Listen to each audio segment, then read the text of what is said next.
What's up guys, I am back with another top 5 video. In today's video we are delving into the most haunted places in Hampshire.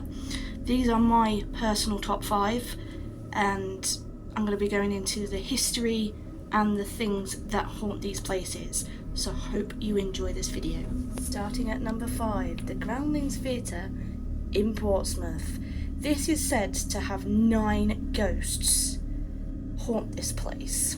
This is a grade 2 listed building, started life in the 1700s as the first built free school in the UK and was in use up until 1960s before coming the Groundlings Theatre as it is today.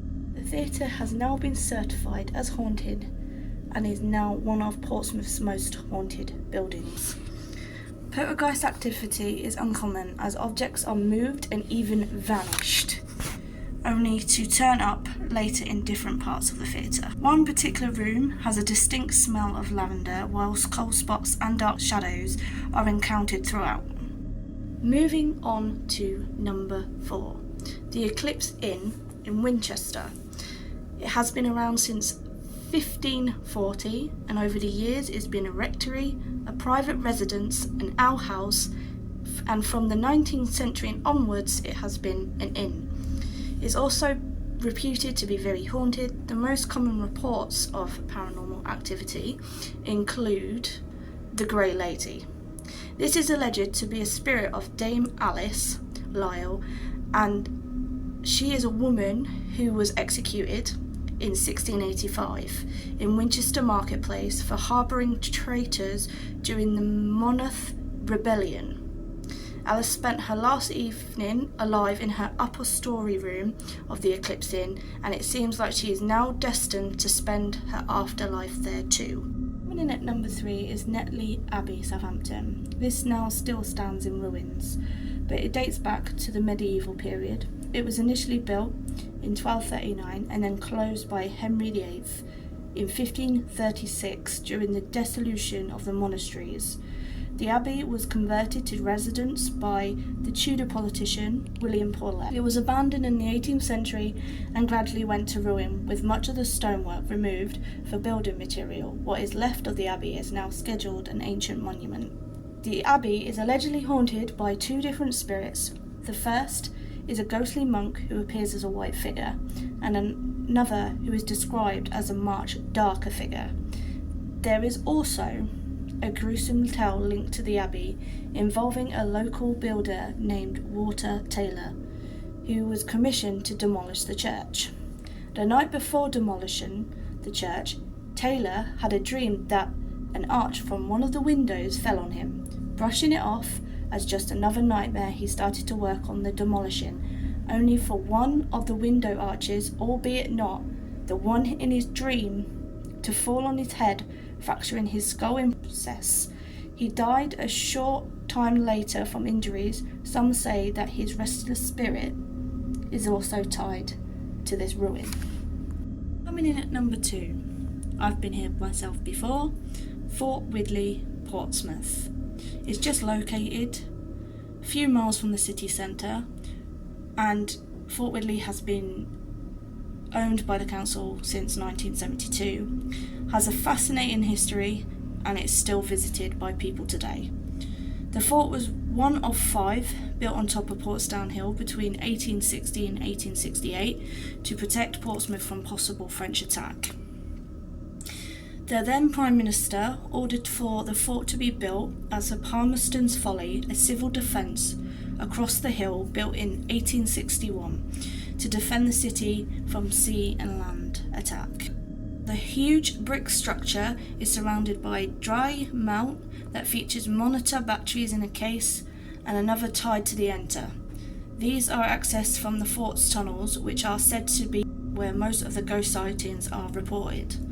Some of the most famous paranormal stories at the fort include a whistling sergeant major, bangings and footsteps heard from the former prisoner, and a little drummer boy who was once pursued by an officer and then fell to his death down the spiral staircase.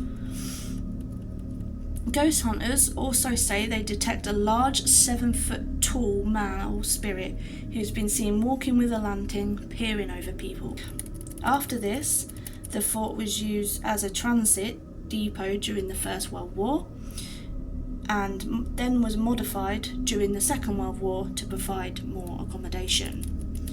Then in 1952, the fort became a home to a bomb disposal squadron, and a year later an emergency control was constructed in the fort's magazine. Another famous spooky tale at the fort involves a female prostitute who came to the fort to visit male soldier occupants. The story is said that she was raped and murdered there, and her spirit has lived on ever since.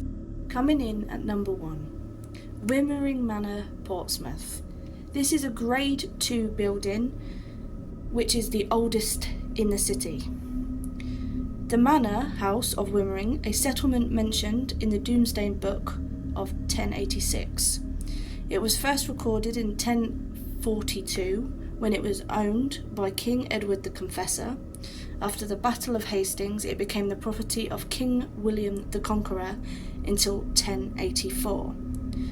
The reported paranormal activity includes sudden drops of temperature, children whispering, furniture moving, and apparitions of more than 20 ghosts. So here is 3 mentions. Reckless Roddy. During the medieval period, according to the local legend, Sir Roderick of Portchester rode to the manor to take advantage of a young bride who has been left alone on her wedding night when her new husband has been called away by an emergency. Unfortunately for Reckless Roddy, the husband returned, chased him from the house and thrust a sword through him as he attempted to mount his horse. The horse bolted. One night during the Second World War, Leonard Metcalfe stated that he heard a horse gallop down the lane near the manor, and one night in 1960, YHA warden Mr. E. Jones heard a horse outside the building. The apparitions of Reckless Roddy ghosts are said to occur when a new bride is brought into the house. Number 2 ghost is Francis Austen.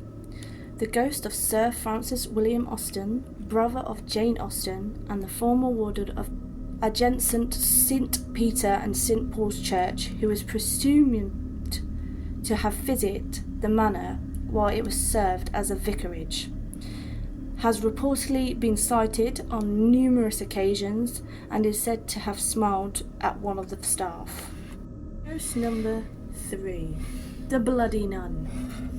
The apparition of the nun with bloody hands sighted at the top of the stairs outside a small attic room known as Noah's Ark has been linked by paranormal investigators to a local legend that this room was once where babies, possibly the product of ill-sighted relations between monks and nuns, were aborted before being buried in the garden. And another thing about this place, the most chilling room in the manor is one known as the panelled room. Nobody enjoys spending much time in this particular room, which has an oppressive air and leaves most people with the urge to run. So if you've liked this video, please give it a thumbs up and don't forget to hit the notification bell and the subscribe button so you can see more videos like this in the future and possibly some investigations at the places that I've mentioned today. See you in the next one.